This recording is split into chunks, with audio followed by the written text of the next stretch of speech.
السلام عليكم ورحمة الله وبركاته.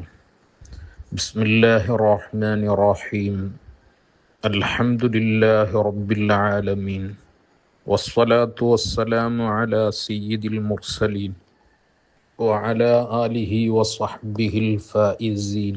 أما بعد فأوصيكم وإياي بتقوى الله. ഏറെ പ്രിയപ്പെട്ട സഹോദരങ്ങളെ, സ്നേഹനിധികളായ ഉമ്മ സഹോദരിമാരെ, സത്യവിശ്വാസികളെ, അല്ലാഹു റബ്ബുൽ ഇസ്സത്ത് നമുക്ക് നാഫിആയ ഇൽമ വർദ്ധിപ്പിച്ച് നൽകട്ടെ. എല്ലാ കാര്യങ്ങളിലും റാഹത്തും ഖൈറും ബറക്കത്തും അല്ലാഹു നിലനിർത്തി തരട്ടെ. എല്ലാ ഫിത്നകളിൽ നിന്നും മുസീബത്തുകളിൽ നിന്നും രോഗങ്ങളിൽ നിന്നും നമ്മയും അഹ്ലുകാരെയും ദുആ കൊണ്ട് ഓർമ്മപ്പെടുത്തിയവരെയും നാട്ടിലുള്ളവരെയും വിദേശത്തുള്ളവരെയും റബ്ബ് തആല കാത്ത് രക്ഷിക്കട്ടെ. പ്രിയപ്പെട്ടവരെ,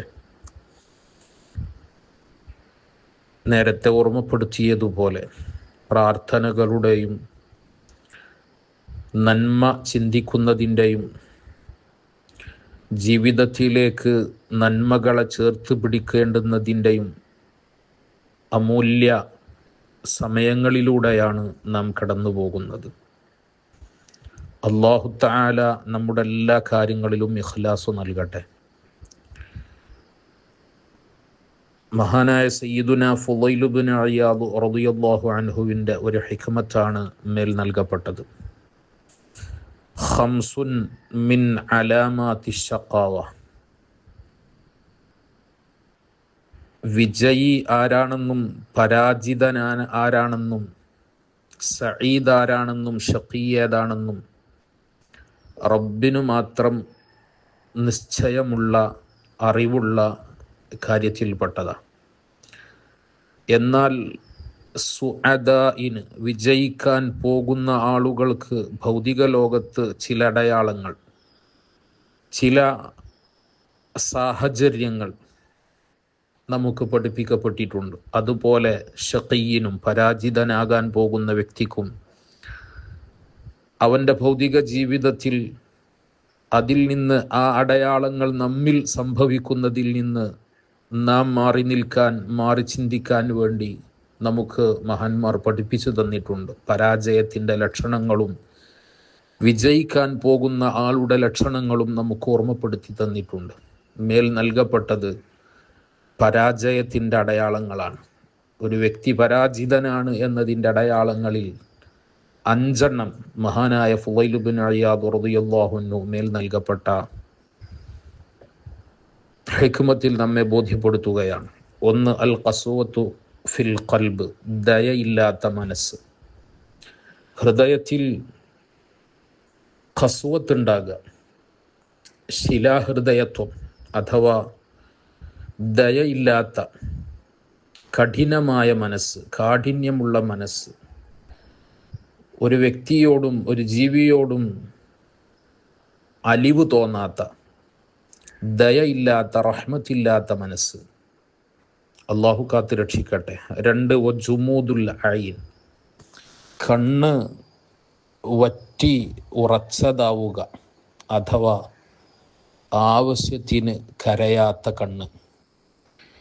അള്ളാഹുവിൻ്റെ ശിക്ഷ ആലോചിച്ചുകൊണ്ട്, റബ്ബിൻ്റെ അനുഗ്രഹങ്ങളെ മനസ്സിലാക്കിക്കൊണ്ട്, തൻ്റെ വീഴ്ചകളെ മനസ്സിലാക്കിക്കൊണ്ട് അള്ളാഹുവിനോട് ഏറ്റു പറയുന്ന സമയത്ത് അല്പം കണ്ണുനീര് വരുന്നില്ലെങ്കിൽ അത് ആ വ്യക്തിയുടെ പരാജയത്തെയാണ് സൂചിപ്പിക്കുന്നത്. ജുമൂദുൽ ഐൻ, കണ്ണ് വറ്റിയതാവുക. കണ്ണുനീരില്ലാത്ത, അള്ളാഹുവിനെക്കുറിച്ച് അവനെക്കുറിച്ച് ഓർക്കുന്ന സമയത്ത്, അവൻ്റെ അദാബിനെക്കുറിച്ച്, അവൻ്റെ റഹ്മത്തിനെക്കുറിച്ച്, തൻ്റെ വീഴ്ചകളെക്കുറിച്ച് ഓർക്കുന്ന സമയത്ത് നിറയാത്ത കണ്ണ്. 3, വഖില്ലത്തുൽ ഹയാ, ലജ്ജ ഇല്ലാതെയാവുക, നാണം ഇല്ലാതെയാവുക, ഹയാ നഷ്ടപ്പെട്ടുകൊണ്ടിരിക്കുക. അടുത്തേത് വറഗ്ബത്തു ഫി ദുനിയ, ദുന്യാവിൻ്റെ വിഷയത്തിൽ വല്ലാത്ത താല്പര്യമുണ്ടാവുക. സ്ഥാനമാനങ്ങളിൽ, സൗകര്യങ്ങളിൽ, ദുന്യവിയായ മറ്റുള്ള വിഷയങ്ങളിൽ വല്ലാത്ത താല്പര്യമുണ്ടാവുക. പരലോക ചിന്തകൾ നഷ്ടപ്പെടുക, ദുന്യവിയായ സൗകര്യങ്ങളെ, ഭൗതിക ജീവിതത്തിൻ്റെ ആഡംബരങ്ങളിൽ വല്ലാത്ത താല്പര്യവും അതിനു വേണ്ട ശ്രദ്ധയും മാത്രം പരാജിതനാണെന്നതിൻ്റെ അടയാളമായി ഫുളൈൽ ഇബ്നു ഇയാദ് റളിയല്ലാഹു അൻഹു ഓർമ്മപ്പെടുത്തുകയാണ്. അവസാനത്തേത് വതൂലുൽ അമൽ, അമിതമായ ആഗ്രഹങ്ങൾ, മോഹങ്ങൾ, ആ മോഹങ്ങൾ എത്തിപ്പിടിക്കാനുള്ള അമിതമായ വ്യഗ്രതയും ഓട്ടവും, അമിതമായ താല്പര്യങ്ങളും മോഹങ്ങളും, ഇത് ആ മനുഷ്യൻ പരാജിതനാണെന്നതിൻ്റെ അടയാളമാണെന്ന് മഹാനായ സയ്യിദുനാ ഫുളൈൽ ഇബ്നു ഇയാദ് റളിയല്ലാഹു അൻഹു അള്ളാഹു നമ്മെ കാത്തുരക്ഷിക്കട്ടെ. അള്ളാഹു നമ്മെ വിജയികളിൽ ചേർത്തി തരട്ടെ. അള്ളാഹു നമ്മുടെ ഖൽബ് നന്നാക്കി തരട്ടെ. കിബ്ർ അള്ളാഹു നമുക്ക് കാത്തുരക്ഷിക്കട്ടെ. അള്ളാഹു നമ്മുടെ എല്ലാ കാര്യങ്ങളിലും ഇഖ്ലാസ് നൽകട്ടെ. ദുആ വസിയ്യത്തോടെ അസ്സലാമു അലൈക്കും വറഹ്മത്തുള്ളാഹി.